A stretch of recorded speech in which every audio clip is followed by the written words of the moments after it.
Good afternoon, everyone. My presentation topic is language as a battlefield, literary dialect and narrative equivocation in For Whom the Bell Tolls. These are my academic and presentation profile. Table of contents. Research question is how does Hemingway's synthetic literary dialect interact with Robert Jordan's narrative equivocation to construct a tragedy of displacement?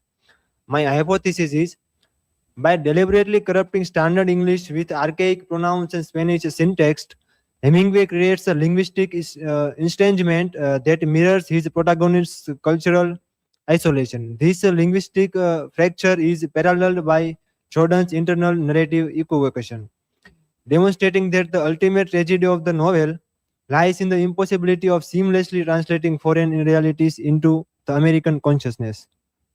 Introduction. The departure from understatement. Uh, we know Ernest Hemingway as a famous writer who uses the technique of understatement, and we also know him about the theory of iceberg theory. But in this novel, he imparts something other. As Rogers states, for whom the bell tolls is actually highly idiosyncratic, highly stylized, a particularly mannered version of experimental modernism. It is like a dual battlefield. War acts as both a physical conflict and a linguistic laboratory for testing communication. Epistemological crisis, the tension between narrative English consciousness and the foreign Spanish reality. Here is the example from the novel. When I get highly baffled, I just talk English to hear the sound of it. It's reassuring noise. This quote is from Robert Jordan, the protagonist of the novel, and he is primarily an American, an Englishman. And when he gets baffled, he just talks in English. He can't rely on Spanish. The illusion of orality, the stylized illusion, the contrast between standard English and the Spanish in English dialogue interposes a distance between the reader and other characters, thus promoting an introspective process. The TV distinction resurrects archaic pronouns thee, thou to mimic the former informal used to structures of Spanish. Elizabethan dignity. Archaism strips modern colloquialism, casting peasants as figures in an ancient epic tragedy. As we all know, the kind of language Shakespeare used in Elizabethan age was very much influenced by the ancient language like Latin or Greek, and he also used some of the phrases to convey the message of his plays.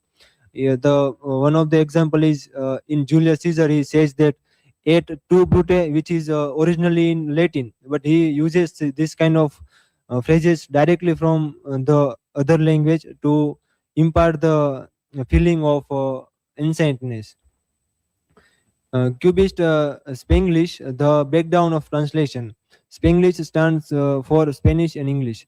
Layered perspectives, Hemingway synthesizes Spanish grammar with English vocabulary, flattening multiple linguistic perspective onto one narrative plane. The unattainable, the fractured grammar makes profound emotional intimacy impossible to convey seamlessly, creating a barrier of expression. We all know that English in itself is cannot convey everything that we want. Failure to coerce. Jordan's mind shifts frantically across languages, proving that no single tongue can hold the weight of his experience, which is of war. Take dead, mort, muerto, and Todd. Todd was the deadest of them all. War, guerra, guerre, and Craig. These are the same words for uh, what we call in English war. Robert Jordan uses all these words to convey the feeling of war. The mechanism of defamiliarization, phonetic semantic shifts. The linguistic conventions serve as a springboard into undefined or the unfamiliar and foreign, preventing the reader from defining the language too precisely. Spanish concept is mucho cabello, and its literal English translation is much worse. The effect conveys the crude, primitive vigor of the Spanish original, even while remaining nonsensical in standard English. We cannot get any sense from this Spanish concept, but we get uh, ambiguity.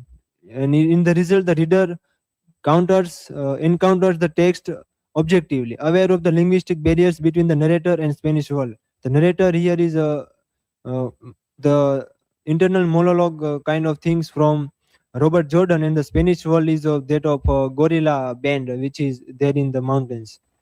The aesthetics of censorship. Hemingway bypasses 1940s censorship by using unprintable language as a deliberate literary device, forcing reader participation. Falling the void. The reader must imagine the missing vulgarity, transforming commercial restraint into active co authorship. Go to the unprintable and unprint thyself. But do you want me to tell you something of service to you? The translation paradox. The original text in English and the translated text, example Spanish. There are some ambiguity in translating the original text of English into Spanish because there are many words or phrases directly incorporated in the English version by the author himself. The shape of equivocation. At the end, Robert Jordan cannot convey the message of war, and thus uses English language to convey the message. Hemingway abandons his understatement for this novel, and aesthetics favoring Robert Jordan's explicit, often tedious internal monologues. The collapse of tragic tension. Think about Montana. I can't. Think about Madrid. I can't. Think about a cool drink of water. You are a liar. It will just be nothing. No, you have to wait.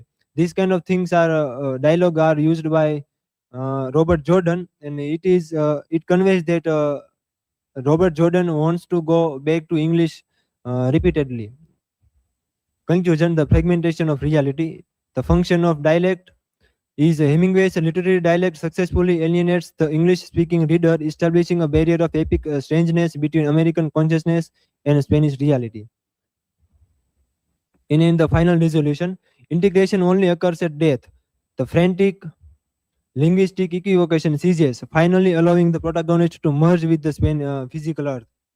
As you all know, that Robert Jordan dies on the Spanish soul. These are my references. Thank you. I'm happy to take questions.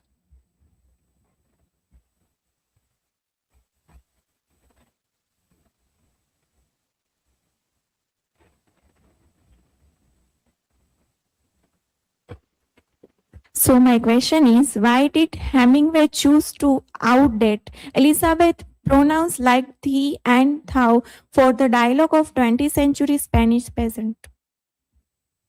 Hemingway uses these kind of archaic pronouns to convey the message that cannot generally be conveyed in English itself, because English lacks uh, in pronouns. There is only one universal pronoun, which is you, which can be used in every manner, in informal or formal manner.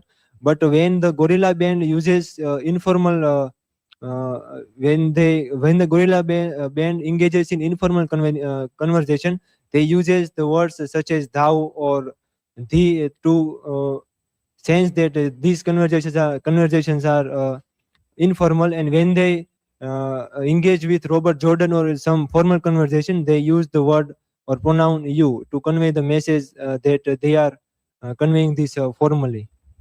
Any other question?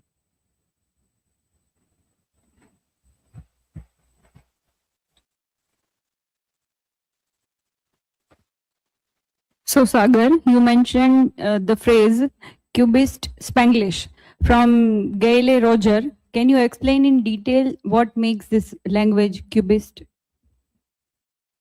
This phrase is from the article Cubist Spanglish.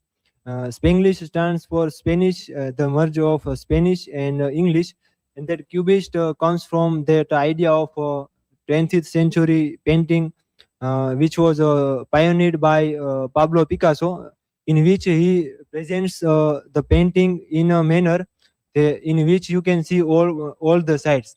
And in this text, Hemingway uses many languages to convey the same experience of war in many languages and engage with the reader with so many angles. Thank you, everyone.